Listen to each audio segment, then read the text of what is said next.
If you chose to stay after betrayal, or you're still in the middle of deciding whether to stay or leave, this video is for you. There are 3 codes from the betrayal code that I wish every woman who stayed knew from day one. These 3 codes would have saved me so much confusion, so much shame, and so much pressure from people who didn't understand what I was walking through. And if you're in it right now, these codes will do the same for you.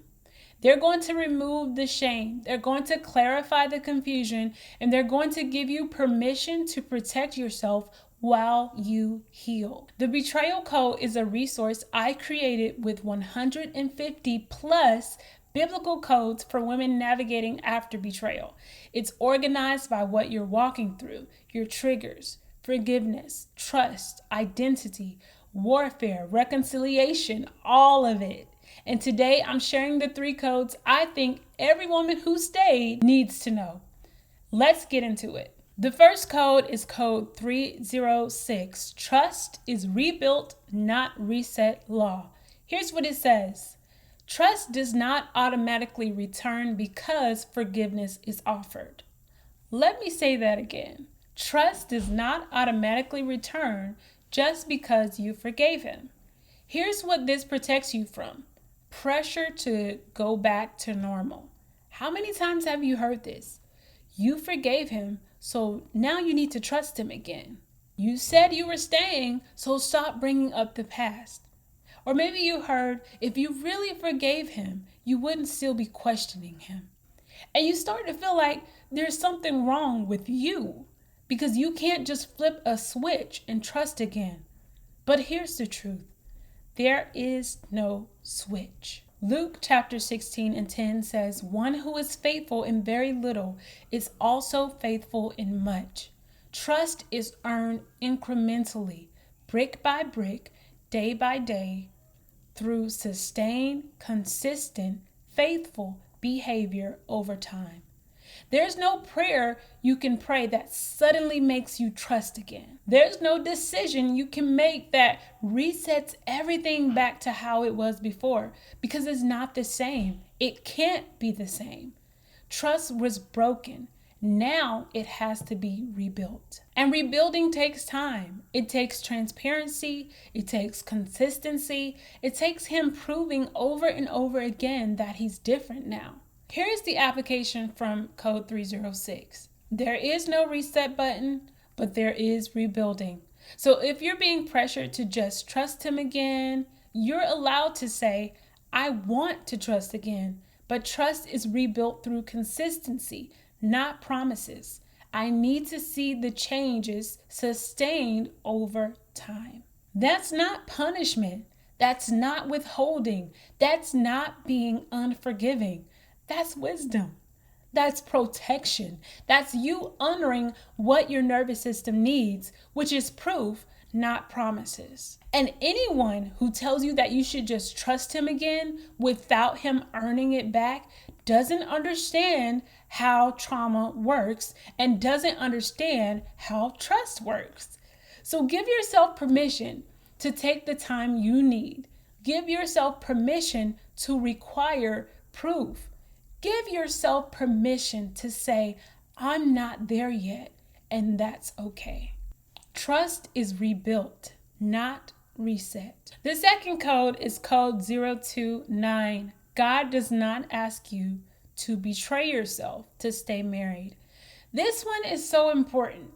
Okay, here's what it says. Law, self-abandonment is not covenant faithfulness. Let me read that again. Self-abandonment is not covenant faithfulness. What this protects you from is spiritual self-erasure. Here's what a lot of women are told when they stay after betrayal. Marriage is sacred no matter what. You have to stay. Submit to your husband. Trust God with the outcome. Or die to yourself. Put him first. That's what covenant means. And so women stay, but they abandon themselves in the process. They silence their needs. They erase their boundaries. They stop listening to their own discernment. They shrink. They disappear. And they think that's what God is asking them to do. But it's not. Mark chapter 12, verse 31 says, "Love your neighbor as yourself," not instead of yourself, not at the expense of yourself, but as yourself. Loving others never excludes loving yourself. And here's what Code 029 requires: that obedience includes self-preservation. You are allowed to protect yourself. You are allowed to set boundaries. You are allowed to prioritize your safety and your peace. Staying after betrayal doesn't mean you have to betray yourself to do it. Let me give you some examples of what self-betrayal looks like. Staying silent when you need to speak because you're afraid of his reaction. Ignoring red flags because you don't want to rock the boat. Pretending you're okay when you're not because you don't want to be quote unquote difficult. Giving him access to your body, your heart, your trust before your nervous system feels safe. Sacrificing your peace to keep his comfort. That's not covenant faithfulness. That's self-abandonment, and God does not ask that of you. Here's the application. Loving others never excludes loving yourself. If staying is costing you your peace, your safety, your sense of self, that's not what God asks of you. You're allowed to say, "I need space right now. I need you to be transparent with me. I need to see sustained change before I can trust you again. I need therapy, support. I need help. I can't do this anymore." You're allowed to say all of these things. And if people tell you that setting boundaries or protecting yourself means you're not trusting God, they're wrong. Obedience includes self-preservation. God is not asking you to erase yourself to stay married. The third code is code 206, the forgiveness misuse prohibition. This is one of the most important codes in the entire betrayal code. Here's what it says. Forgiveness must not be used to silence pain or avoid accountability. What this protects you from: spiritual coercion and emotional suppression. Let me tell you what weaponized forgiveness sounds like. You need to forgive and move on. Holding onto this is only hurting you. If you were really walking with God, you'd let this go. Stop bringing up the past. You said you forgave him. And suddenly, forgiveness becomes a weapon used against you, the one who was betrayed, to silence your pain and avoid his accountability. But that's not biblical forgiveness. Luke 17:3 says, "If your brother sins, rebuke him, and if he repents, forgive him." Did you catch that? Rebuke him, then if he repents, forgive him. Truth comes first. Accountability comes first. Repentance comes first.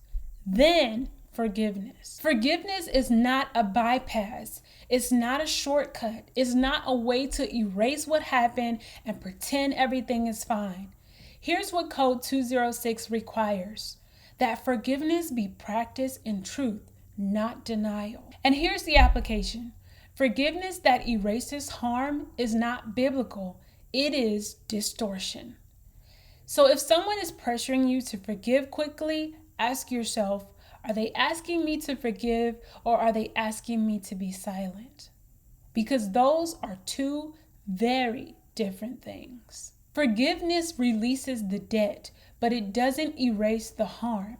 It doesn't remove the consequences. It doesn't automatically restore trust or a relationship. You can forgive someone and still require change. You can forgive someone and still set boundaries. You can forgive someone and still protect yourself. And this one, you can forgive someone and still decide that staying isn't safe. Forgiveness is between you and God. Reconciliation is between you and him, and it's optional. It depends on repentance, sustained change, and safety. So give yourself permission to heal at your own pace. Give yourself permission to require truth and accountability before you extend forgiveness. And give yourself permission to say, I'm not ready yet, and that's okay. God is not rushing you, and neither should anyone else. So those are the 3 codes every woman who stayed after betrayal needs to know. These 3 codes alone could change the way you navigate staying after betrayal. But here's the thing. They're just 3 codes out of 150 plus in the full betrayal code. The betrayal code has codes on triggers, memory and trauma response, emotional governance and self-interpretation, relational compliance and covenant conditions, spiritual warfare and discernment, prayer, intercession and authority, identity, dignity and self-recovery, reconciliation, restoration and testing fruit, and so much more. It also includes an emergency cheat sheet, so when you're spiraling at 2 a.m., you know exactly which code to turn to based on how you're feeling. And it includes prayers for every single title. Authority-based prayers you can use when you don't have the words. If you're tired of surface level answers and you need God's voice on every single thing you're facing, the betrayal code is available now. The link is in the description. And if you want to try it first, I have a free 7-code sampler. That link is also in the description. Let me know in the comments which code hit you the hardest. I'd love to hear from you. And if you're not already following me on Instagram, TikTok, Threads, or Facebook, come find me at Good Girl Heartbreak. I'm creating content every single day for women like you. Thank you for being here. You're not alone. I'll see you in the next video.